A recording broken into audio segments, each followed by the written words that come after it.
તમામ સમાજો જ્યારે બંધારણ કરતી હોય અને એમાં ઠાકોર સમાજે જે બંધારણ કર્યું છે એમાં એક મને હૃદયને સ્પર્શી ગઈ છે, એટલે નાનકડી વાત આપની સામે શેર કરું છું.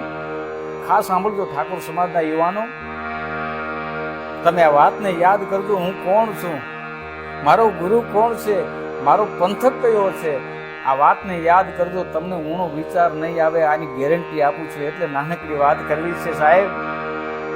ઓગણની થળીની માટે ઠાકોર સમાજે સ્નેહ મિલન બોલાવ્યું છે, કારણ કે વ્યસન મુક્તિના નિયમો ઘડવા માટે થઈ.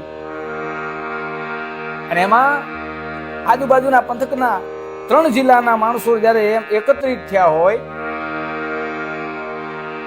એમાં કોંગ્રેસ હોય તો ભલે, ભાજપ હોય તો ભલે, આમ આદમી પાર્ટી હોય તો ભલે, રાજકારણના પટ્ટાને ઘરે મૂકી અને સમાજના આગેવાનો, રાજકીય આગેવાન મટીને સમાજના મોભી બનીને કાર્યક્રમમાં ગયા હતા. બેન ગેનીબેન હોય તો ભલે, અમૃતજી ઠાકોર હોય તો ભલે, અલ્પેશજી ઠાકોર હોય તો ભલે, નવગણજી ઠાકોર હોય તો ભલે, કેસાજી ચૌહાણ હોય તો ભલે, અને અમારા લવિંગજી ઠાકોર હોય તો ભલે, તમામે તમામ સમાજના આગેવાન બની ગયા હતા.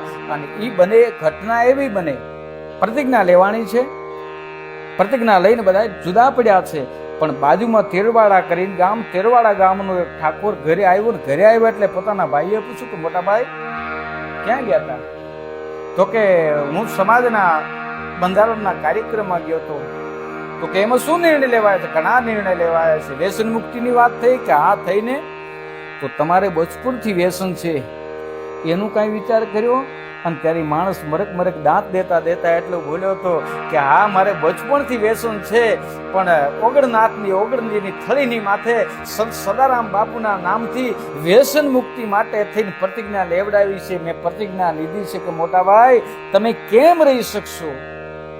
અને ત્યારે માણસના મોઢામાં જ શબ્દ નીકળ્યા હતા કે ઓગણની થળીએ સંત સદારામ બાપુની સાક્ષીમાં મેં પ્રતિજ્ઞા લીધી છે. જે હાથ લાંબો પ્રતિજ્ઞા લેવા માટે થયો એ વ્યસન સામે થાય ને તો મારી આ મેવાની ધરતી લાદ્યો. હવે વ્યસન નહીં કરો.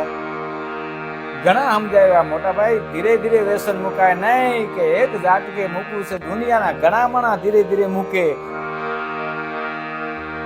કારણ કે આ ધરતી છે ને, આ ધરતીનું દાવણ એવું છે, મરી જવું એ મંજૂર છે, બાકી ફરી જવું એ મંજૂર નથી. હો હા, વિચાર કરો. એ માણસને થોડા દિવસમાં લખવો પડી ગયો.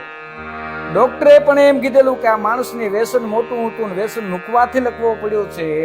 અને સમાજના આગેવાનો સમજાવ્યા કે ધીરે ધીરે વ્યસન મૂકી દો, ધીરે ધીરે મૂકી દો. અને ત્યારે એ પોતાની જબાન કામ કરતી નથી, શરીર કામ કરતું નથી. દવાખાનામાં પડેલા માણસે એટલું કીધું હતું કે સમાજની સાક્ષીએ હાથ લાંબો કરીને મેં પ્રતિજ્ઞા લીધી છે. આ ખોળિયાને જો સમાજને જીવાડવું હોય તો માથેથી માથું કાપીને પછી માય રેડવું હોય તો દારૂ રેડી શકો, બાકી આ મોઢેથી પ્રતિજ્ઞા લીધી છે. અને આ મોઢેથી પાછું જો હું દારૂ પીવું ને તો મારી જનેતાનું ધાવણ લાગે. મરવું મંજૂર છે, બાકી ફરી જવું નથી. હો, મરી જવું છે પણ ફરી નથી જવું. આવી પ્રતિજ્ઞા લઈને માણસ બેઠેલો. અને મરતી વેળાએ માણસે કીધું કે હવે જીવવું છે કે નહીં, મારે જીવવું નથી, હું એક મરી જઈશ. તો મારી પ્રતિજ્ઞાને જોઈ અને મારા મેવાસી ઠાકોરો, હજારો યુવાનો આદર્શ અનુભવશે અને મને કદાચ યાદ કરી અને હજારો યુવાનો વ્યસન મુક્ત થશે. ને મારો સમાજ માટે થઈને મરી જવું મંજૂર છે, મરું પણ માગું નહીં અપને તન કે કાજ, પરમાર્થને કારણે મન માંગતા નહીં આવેલા. આજે સાંભળો ઠાકોર સમાજ, આ બધાને વિનંતી કરું છું કે આ સમાજનું બંધારણ 2% લોકો તોડવાનો પ્રયત્ન કરતા હોય ને તો મુજાતા નહીં તૂટે. કારણ કે એની માથે સંત સદારામ ને લાદારામ બાપુના નામનો માર્કો લાગ્યો છે. ભલામણા આ સમાજનું બંધારણ નહીં તૂટે. કાષ્ટ ચેતાવી સતે ચડે એવા તો ઇતિહાસમાં પ્રસંગ છે અનેક. વગર કાષ્ટે અગ્નિ જળે હો તો કોક લાખોમાં લાદારામ એક. હાથમાં લાકડી આટાળી પાઘડી, ગળામાં તુલસીની માળા, સંત સદારામ ટોટાણા વાળા ટોટાણા બેઠેલો સંત